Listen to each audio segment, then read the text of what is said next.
Hello! Ito na naman ang inyong tindera na naging vlogger pa. Another day, another pagbubukas ng ating munting tindahan. And today, joint forces kaming mag-asawa sa pagbubukas. Medyo late nang bumangon si Josawa at ako naman ay may klase hanggang alas 7.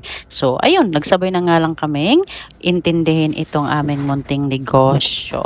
May share ko nga lang po, baka nagtataka kayo kung bakit pareho kaming mag-asawang laging nasa bahay. Wala na po kasi kami mga trabaho.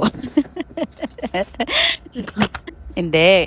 Ako po ay nagtuturo pa rin naman, pero hindi na ako under ng isang company. So mga private students ko na lang yung tinuturuan ko and hopefully dumami pa sila. Pero for now, ina-enjoy ko lang yung maraming time ko. And yung asawa ko naman ay isang pet groomer. So nagugupit siya ng aso. So dito lang din sa bahay, pwedeng gawin. And dahil dyan, napagtutulungan namin yung aming munting tindahan. Alam niyo bang napaka-importante na ang iyong asawa or yung partner mo ay sumusuporta sa negosyong sinumulan mo.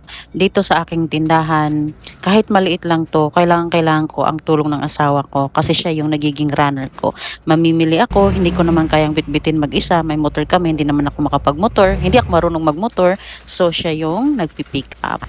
Kaya ang laki ng pasasalamat ko at marunong sumuporta yung aking asawa. Anyway, yan lang muna. Bye!